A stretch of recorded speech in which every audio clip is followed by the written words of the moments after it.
Hey guys, it's Kirsten. Puppet warp and perspective warp I was going to do with this little guy who I believe is turning 3, which is kind of funny. Um, oh, actually, the date is here. 10/28/16. Yeah, so we just turned 3, right? Hilarious. Okay, so this is my final edit right here, and this is the straight out of camera. So let me kind of show you. Actually, let me show you if I can get side by side. Well, first of all, the size, the size of the crochet is hysterical, right? First of all, but you can see here. Let me put this back up here.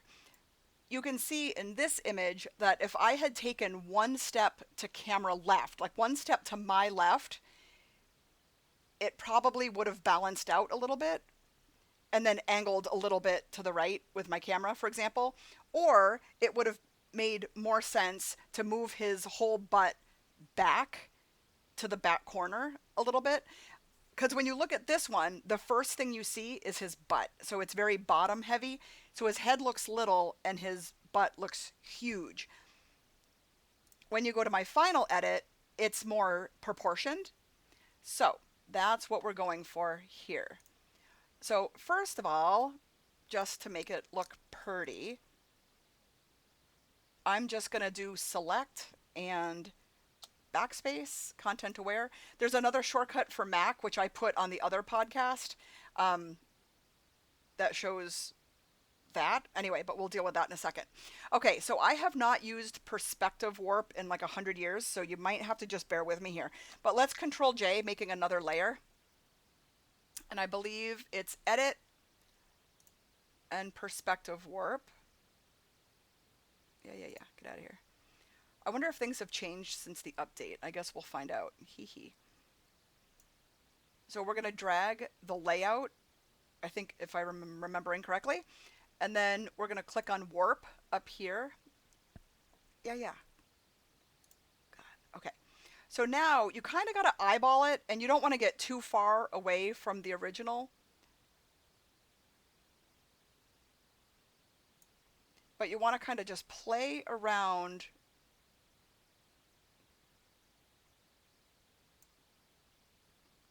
a little bit. Because you want them to look a little scrunchy.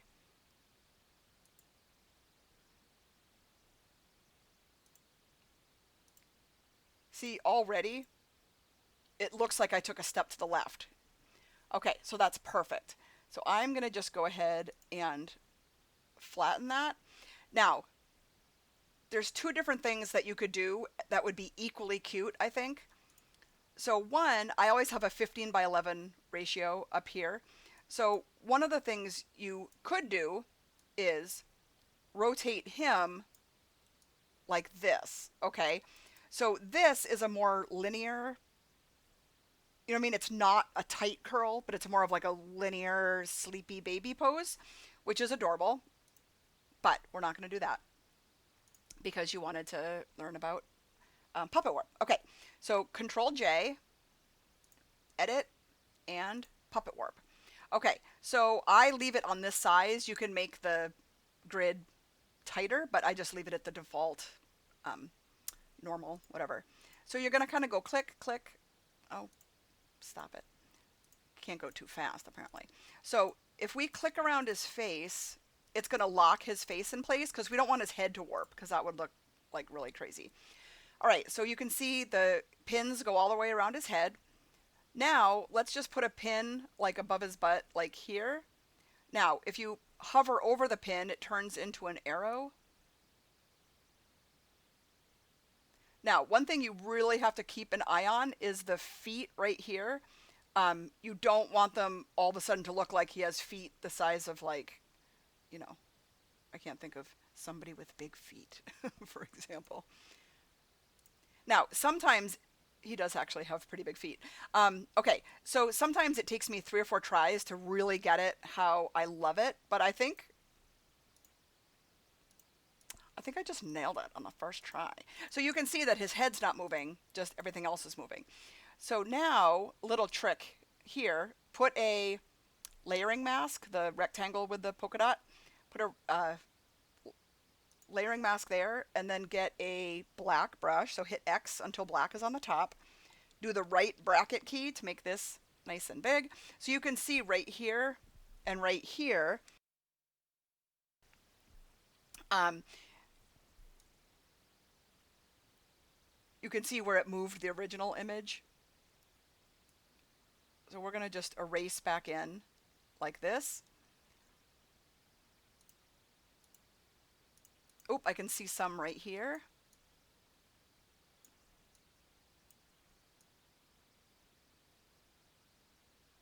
Well, actually, we're going to deal with that in a second. Let's erase that over here. Okay. What the hell is going on over here? Okay, let's not worry about that. Okay, so we are going to... I'm a flattener. I think we know this. Okay, I'm just going to go like that real quick. Okay, so the first thing I'm going to do is... I kind of want to see... I want him to look a little smaller. I don't want him to look quite... the crop to be quite so tight. So we're going to go like that, hit content aware, which is one of my favorite things from the update, was it last year? Cross your fingers real quick to make sure it works. And that looks good. Okay, so now we're going to go to the quick selection right here. We're going to click on select subject.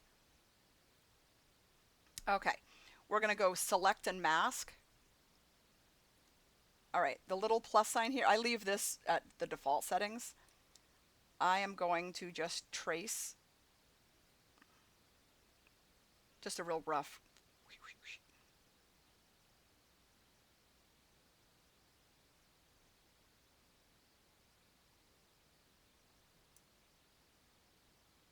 Hopefully it doesn't think for an hour like it did the other day. Oh my God. It's going faster than it was the other day. And okay, we're going to click invert over here and then output to new layer with a layer mask. That way we don't have to do it manually. Okay, so now we're going to click on the background layer and we're going to click on this layer of the other layer, not the layering mask, but the other one. So now the baby is over here, safe and sound on the layering mask, and we're back at the original. Okay, over here, you're going to click on the gradient layer, the gradient tool. Up here, it's going to be foreground to transparent. So if you click on this, foreground to transparent, that's the one you want. We want the linear one right here. We are going to, if you hold down the Alt key, it turns into this. We want to select a color right close to the baby so it doesn't make a halo. Okay. Now, okay, so the gradient tool is up. So you're going to go to the top, drag down.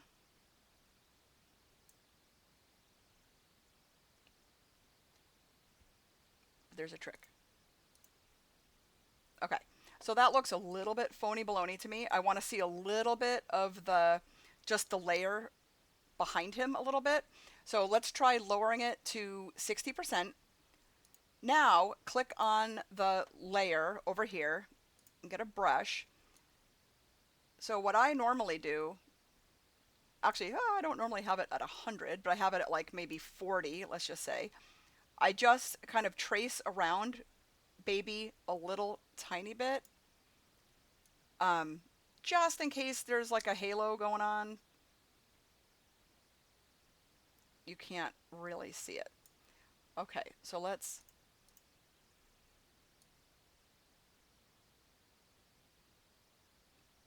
Okay, 60-ish is fine with me. Just kind of smooths out. You can see in the back. Makes it a little bit more even. Okay, so then we got to deal with the crochet on his head. So filter, liquify.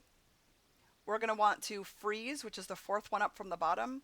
We're going to want to freeze his head, or his face. Freeze his face.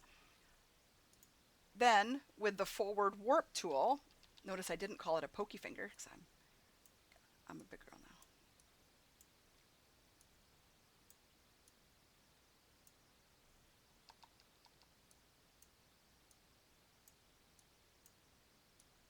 I don't remember exactly what my other original one was. Obviously, they bought this picture 3 years ago. Okay, that looks cute. I don't really think we need to deal with his bum. I think his bum's adorable. The thaw tool is 3 from the bottom, or maybe that's 4 from the bottom, the other one's 5 from the bottom. Anyway, let's thaw that out. Let's look at the preview. I mean, that looks ridiculous. That's much cuter. Okay, the other thing I'm going to do real quick, let's zoom up on his little face. Get the forward warp tool again. So we all know, actually, you know what I might do is just freeze his eyeballs because I don't want to, that's important. We don't want that to move. Okay.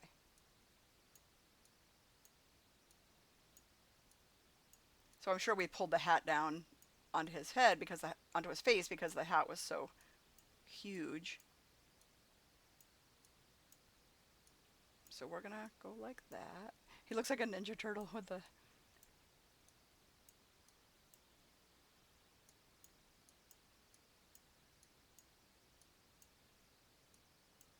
Okay, let's thaw that out. Okay, let's look at the before and after. Way cuter.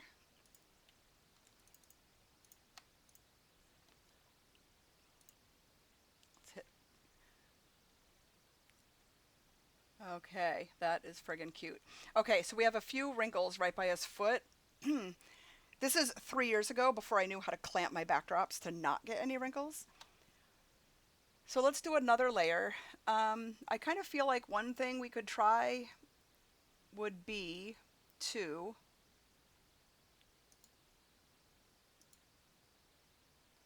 what would we do? Dodge the shadows? Let's try that.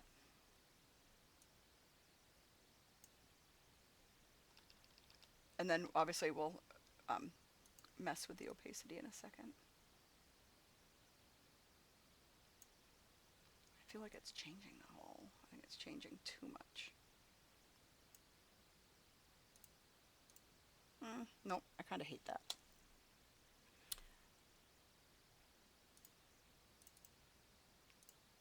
Let me think.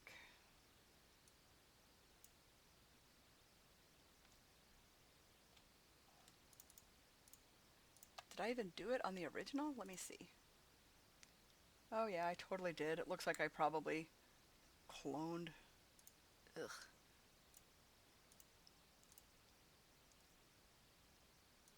So if that's the case, let's clone at like 35%.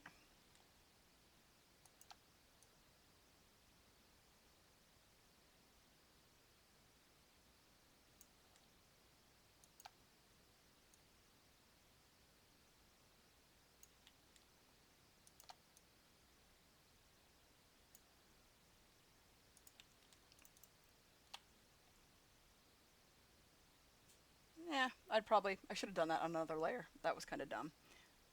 Anyway, you get the idea. You don't want it to look too smooth that it looks like kind of dumb, but anyway. Okay, so that's perspective warp and puppet warp, but you can be a little bit more meticulous than I was, but you get the idea. Okay, bye for now.